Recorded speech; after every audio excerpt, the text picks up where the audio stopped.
Hello, students. So, we are doing the chapter The Address by Marga Minko, and we have read that this is the story of a daughter who has gone back to this particular address to take back the belongings of her mom after the war. And this time, second time, she was received by the daughter of Mrs. Darling. Okay, so when she confronted those belongings of her, she found them in a very strange place and arranged in a very tasteless manner. Okay, she was rubbing the tablecloth, then the girl looked inquiringly at her. Okay, she asked that why she was doing so. So the daughter, the narrator, replied that when we are uh, used to the things around our home, we hardly notice them. We notice them only when they are missing at our home. Okay, or we have given those things to on lend to someone.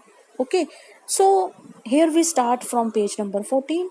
So to explain this thing, he she narrate an incident that when her mother asked her to help her to wash the silver cutlery.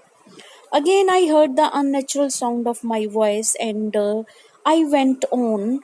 I remember my mother once asked me if I would help her polish the silver. So, when she started to speak again, so her own voice seemed very strange and unnatural to her because she was feeling a little bit uncomfortable. Everything was looking very strange and unnatural to her. Her mental situation was like this. Okay, so that's why she said that again I heard the unnatural sound of my voice. And I went on. I remember my mother once asked me if I would help her polish the silver. It was a long time ago and I was probably bored that day, or perhaps I had to stay at home because I was ill. So in those days she was at home with her mother, and her mother asked her to help her to polish the silver cutlery. Okay, so I asked her which silver, which she meant, and she replied, surprised, that it was the spoons, forks and knives, of course. कि कौन से silver की बात कर रहे हो? तो वो कह रही है कि ये जो स्पून्स, फॉक्स, नाइफ्स जिनसे तुम रोज यूज करती हो ये सिल्वर के हैं. And that was the strange thing, I didn't know the cutlery we ate of every day was silver. Okay, she found it really very strange. The girl laughed again. Okay, after listening to this incident, the girl laughed again. I bet you do not know it is either. I looked intently at her. Intently means with deep attention. Okay, she looked at intently at her and asked, I bet you do not know it is either. कि मैं ये शर्त लगा सकती हूँ तुम्हें भी नहीं पता है कि तुम्हारे घर की जो कटलरी है वो सिल्वर की है या किस मेटल की है. Okay, what we eat with, she asked, कि हम किसके साथ खाते हैं. वेल डू यू नो, हाँ हाँ, do you know. She hesitated, she was reluctant, she walked to the sideboard and wanted to open a drawer. I will look, it is in here. Okay, she wanted to the sideboard, a board made of wood where we keep our cutlery. Okay, or items of kitchen. Okay, so she wanted to open a drawer. I will look, it is in here. I jumped up. I was forgetting the time. Okay, I must catch my train. When she was going to look for her cutlery in the drawer, the narrator suddenly jumped up. She stood up and said that she was forgetting the time and I must catch my train.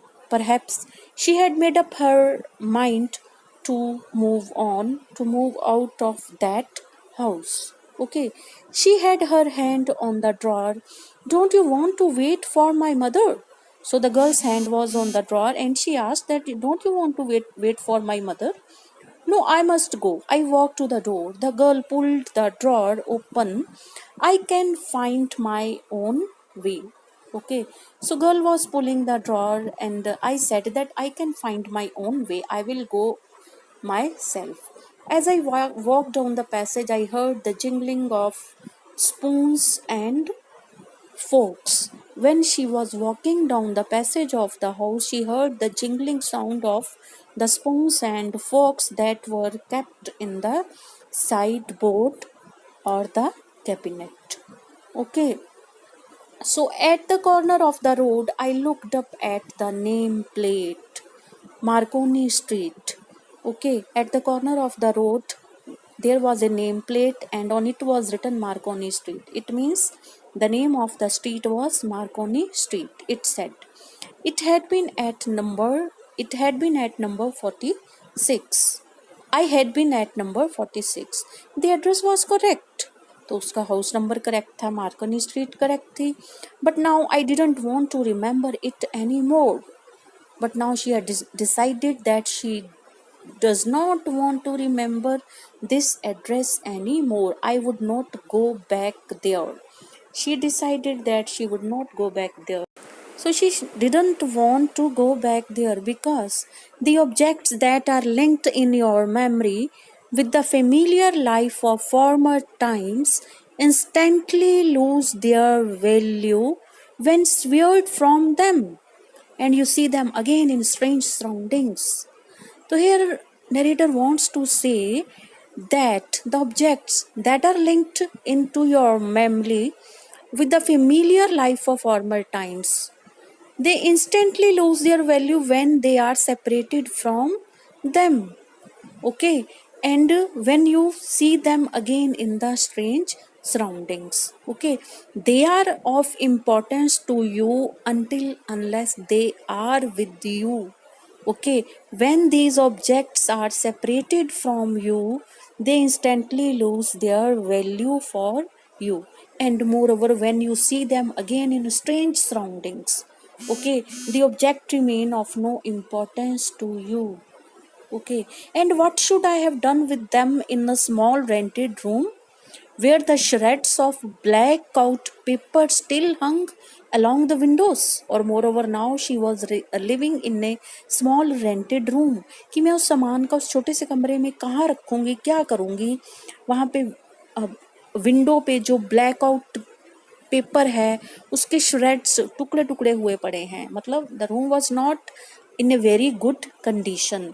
ठीक है, shreds very small pieces, shreds of blackout paper, pepper black पड़ चुका है और उसके pieces में वो टूट चुका है. And still hung along the Windows. Okay, and no more than a handful of cutlery fitted in the narrow table drawer. और मेरा छोटा सा टेबल ड्रॉर है, उसमें कटलरी भी ज़्यादा नहीं आएगी. Okay, so these were the two reasons that why she decided to leave that place at once and decided to forget that address. I resolved to forget the address. Okay, she decided to forget the address, and of all the things I had to forget, that would be the easiest. अगर कुछ भूलना होगा तो सभी चीज़ों में से जो आसानी से भूल सकती थी वो यही चीज़ें थी.